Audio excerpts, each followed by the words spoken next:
मुख्यमंत्री युवा कार्य प्रशिक्षण योजनेअंतर्गत 5 वर्षासाठीचा कार्यकाळ वाढबाबत पाहू शकता शासनामार्फत अधिकृत परिपत्रक प्रसिद्धीपत्रक हे जारी करण्यात आलं आहे।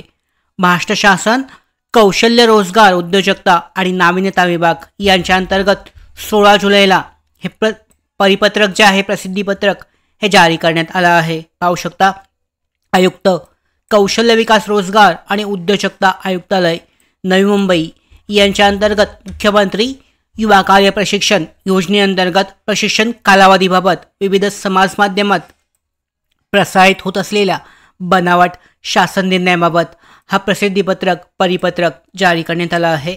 पाहू शकता महोदय, राज्यातील युवकांना त्यांच्या शिक्षणानंतर प्रत्यक्ष कामाचे प्रशिक्षण देऊन त्यांचे रोजगार मिळवण्याची जी क्षमता आहे ही वाढवण्याकरता दिनांक 9 जुलै 2024च्या शासन निर्णयान्वये मुख्यमंत्री युवा कार्य प्रशिक्षण योजना कार्यान्वित करण्यात आली आहे।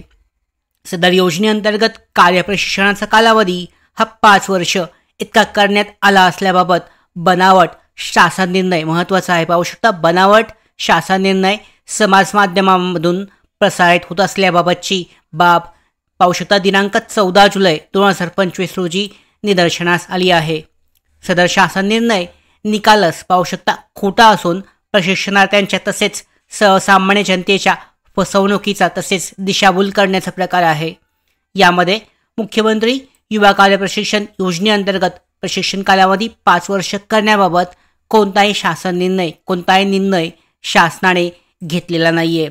यामध्ये पाहू शकता सर्वसामान्य नागरिक संबंधित प्रशिक्षणार्थी योजना संबंधित असलेल्या शासकीय निमशासकीय खाजगी आस्थापना विभागाच्या अधीनस्थ क्षेत्रीय कार्यालयातील अधिकारी कर्मचारी यांनी कोणत्याही अफवांवर विश्वास ठेवू नये तसेच त्यांच्यात संभ्रम निर्माण होऊन याकरता उपरोक्त बाब सर्व संबंधितांच्या निदर्शनास आणण्याबाबत आवश्यक ती कारवाई आपल्या स्तरावरून करावी। या संदर्भात पाहू शकता हे अधिकृत जे परिपत्रक आहे हे जारी करण्यात आलं आहे आणि सर्व जे कौशल्य रोजगार आयुक्तालय जे आहे या ठिकाणी कौशल्य जिल्ह्याच्या ठिकाणी असणारं जे कौशल्य रोजगार आयुक्तालय आहे त्या ठिकाणी हे परिपत्रक पाठवण्यात आलं आहे की जो शासन निर्णय दाखवण्यात येत आहे की 5 वर्षासाठीची कार्यकाळ वाढ झाले तर हा खोटा असून बनावट असून या पद्धतीने सगळ्या ज्या शासकीय निमशासकीय कार्यालय आहेत खाजगी आस्थापना आहेत त्याचबरोबर संबंधित प्रशिक्षणार्थी आहेत यांनी याबाबतची नोंद घेणं आवश्यक आहे। या संदर्भात जी काही ऑफिशियल अपडेट असेल ती ऑफिशियल अपडेट शासनाच्या अधिकृत संकेतस्थळावर अपडेट केली जाईल आणि त्यानंतरच ती खरी मानली जाऊ शकते। अशा पद्धतीची अत्यंत महत्त्वाची आणि खरी माहिती खरी अपडेट मिळवण्यासाठीच नोकर भरतीच्या यूट्यूब चॅनलला सबस्क्राईब करा। धन्यवाद।